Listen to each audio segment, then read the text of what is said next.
Hello, how are you? My name is Tamara Caulder Richardson, and I am a 6-time near-death experiencer. Some of you might have heard me as a Southern Belle medium, some of the after effects of my gifts. They were all very uniquely different, which I believe that all my near-death experiences and many other multiple near-death experiences like me also have many after effects and also spiritual abilities. If you want to call it that, very alone, I didn't feel that way. But I want to go back and recount some really, I think it's fascinating. I think it's really interesting information what I found in my NDE when I was 4 and 5. So I want to go back to that, to both of them very quickly. In that time that I was 4 years old, my mom was dating and she had the shotgun marriage, got a divorce. That did not work out. And so she is now a little bit older and she's wanting a husband and a father for me. And so anyhow, he was a DJ. They went on a day date. He picked my mom and I up at my grandmother's, which was a very snowy day. And we went down the stairs. It was the back of an old Victorian house, and met him when we went out to eat pizza. I remember that Pizza Hut. And then we got ice cream. And I thought at that young age, it was kind of odd to eat ice cream, although I was never going to say no to eating ice cream. Little did I know I was allergic to gluten, but we did. And then afterwards, we went by his radio station. He had to pick up some papers. We were there about an hour and a half, and they dropped me off. And so about an hour and a half later, they're arguing. So it's time to go. So we get in the car. They're in a horrible argument. The argument basically consisted of she wanting to get married. He wanted to wait till he had more money. But she wanted to get away under the thumb of her mother, my grandmother. And so here we go. We get in the car. Back then, they didn't really have car seats or mandatory, supposed to be car seats. It was a big, large bucket seat. And he was arguing, put on the brakes. We spun around. I went up through the windshield. And the minute of the impact, I felt no pain. I did not feel pain. And I was just here. And then I was gone. And then I was in a very black space. Everything was black, which was confusing to me. And I was looking for my feet and my hands. I didn't know where they were because I was spirit. I didn't have any. I didn't know that. Because it happened so fast. It was so fast. Then I started feeling confused and a little afraid, because I afraid of, or fear of, kind of the unknown, like what happened. And so I saw this pin light coming toward me, and I had the sensation that I was in a tunnel. Maybe it was a portal. I don't know. I'll call it a tunnel. And not everybody with NDEs has tunnel experiences. They say only 30%. So I'm in this tunnel-like thing. And at the end, I see something coming toward me. It was Jesus, and there was people behind him. His hair was flowing as though a fan was blowing on him, and his arms were stretched out. And he said that I had to go back. And for a minute there, I didn't really have an opinion, but when I saw him, I didn't know a whole lot. My grandmother mentioned Jesus. I kind of knew who he was, but I knew who he was when he showed up. I just knew that he said that I had to stay, that I had a job to do. And I said, then I started arguing. I said, no. I said, I can't do this world. He said, you can and you must. And then he said, but I'll always be with you. And so behind him were people that I knew were relatives. Yeah, I hadn't met them. How I knew they're relatives, I don't know, but I did. And there was a bird that he had with him. And I accidentally threw an egg, which I thought was a ball. And I had killed a few months prior a bird, and it broke my heart. And I just could not forgive myself for hurting an animal. And so someone behind Jesus said, your bird's okay. We've got it. And so I love animals. That made me feel great. So when I do come back, I'm outside of my body. I'm very conscious. I'm seeing inside the situation, and they're getting someone to help, like these two redneck guys in a old Wagoneer Jeep. The front tire was in the tree, so they're trying to pull it out. And I'm observing that, even though I'm not in my body, I'm kind of hovering around it, but I'm observing. And then on the outside, I'm seeing, it looks like a rip in time. It looks like I call it a God portal. And it was gold and yellow and fire, but not scary. It was just like a God creation portal. I saw that. I also saw, which I called like a rip in time. It just And here it was.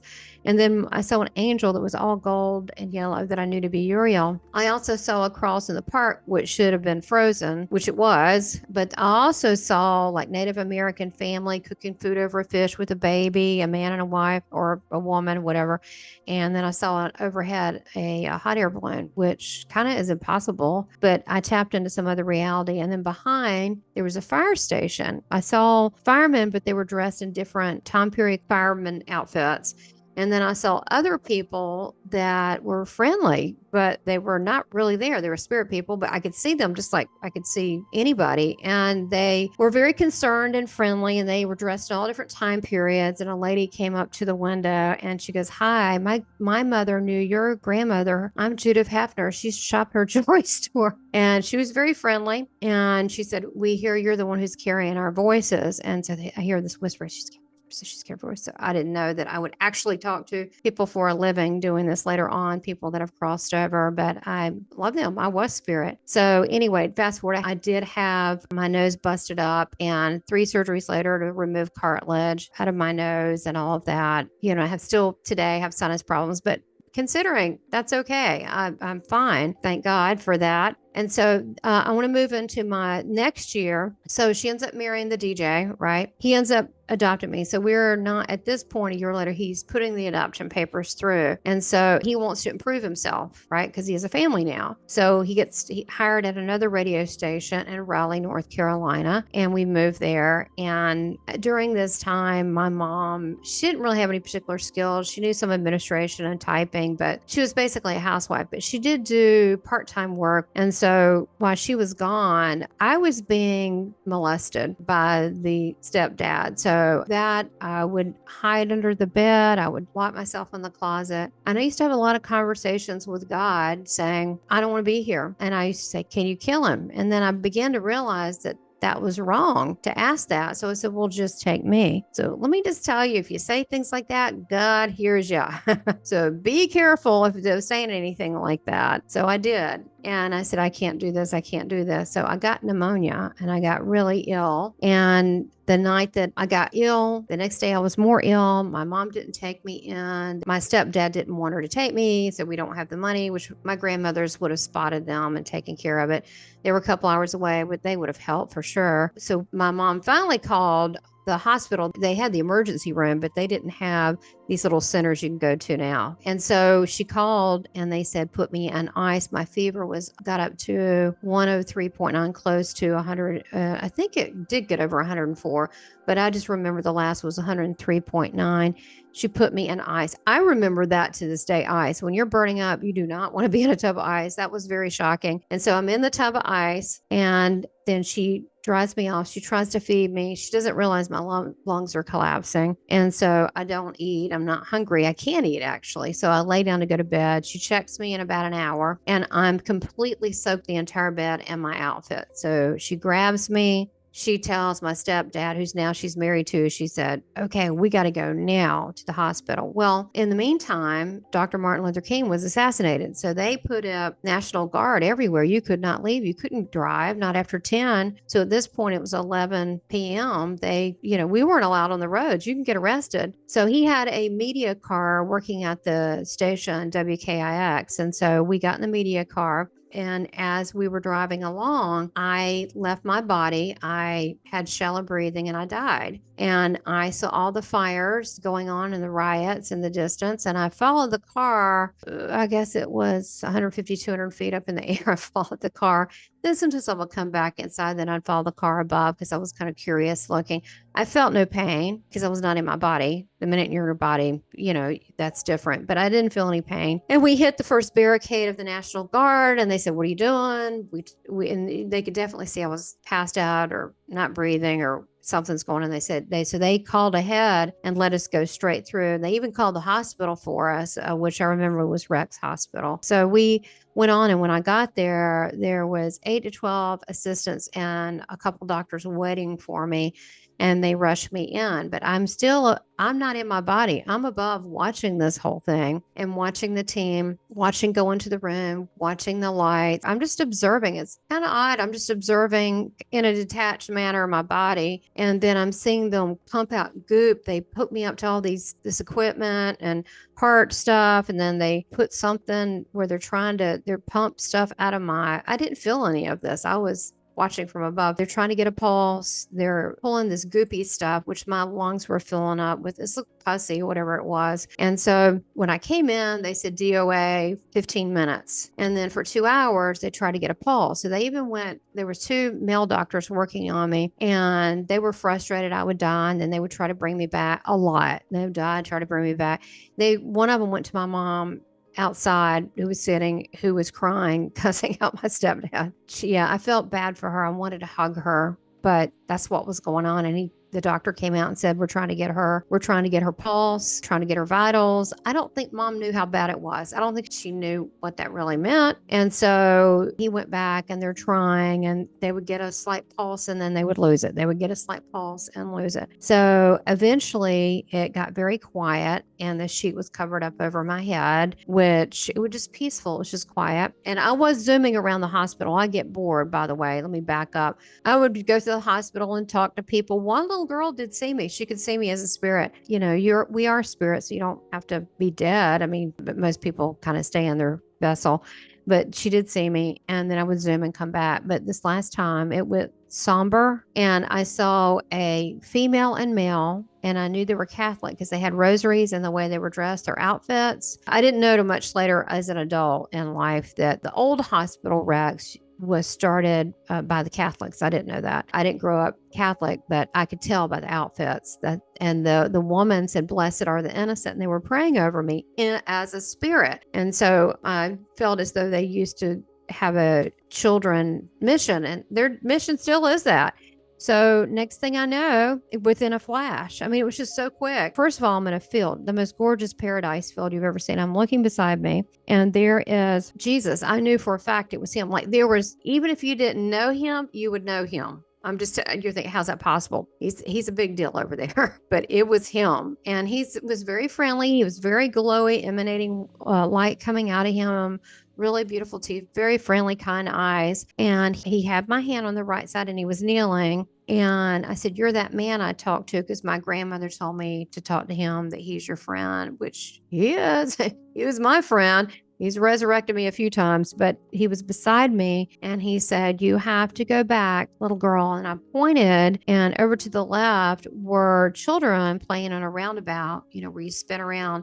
I said, "Well, they're here." And he's like, "No, you have to go back." And I did have the sensation that I couldn't go, but so far I did have that sensation. But I'm looking at this beautiful field, and it's just perfect, looking like a perfect day. And he finally said, "Well, you can stay a little bit longer." And he said, "I want to tell you a few things. Walk with me." And he first told me before we started walking, he said, "You have to go back." He said that there's much that you have to do, that you've been given a lot, and that he wraps me in his protection and love. And then he goes, "Let's walk." So we started walking in this pasture. It was really beautiful grass, soft, the colors, amazing, just more vibrant, like when you turn your TV up, really vibrant. That's what it looked like. It was really pretty. Everything, right weather, smelled good. Yeah, you have senses. I'm thinking, why wouldn't God give us senses? But yeah, you have the sensation, even if you didn't really have a body like here. And I did have a body, but it obviously wasn't body like this. It wasn't flesh, but it was like a spirit body, I felt great. And we're walking along, and I'm seeing all the grass blades, all the flowers, clouds, the tree limbs, they're all following him. And so we stopped in front of this tree, and there's a big rock there. He said, "We can sit here." And I felt I couldn't go past this tree. Now, I feel personally now, this big tree, it was beautiful, was probably the tree of life. Okay, that's just my interpretation. But we sat, it felt like a significant tree. He sat there, and he said, "Ask me what you want." And at this place, the tree looked kind of like white flowers, like a cherry blossom, but it had little red grapes on it. He goes, "We don't eat from it." And I wasn't thinking about that. I got a lot of questions. Really wasn't thinking about eating from the tree. He said, "It's a very wise tree." And I'm like, okay. I didn't want to talk about the tree.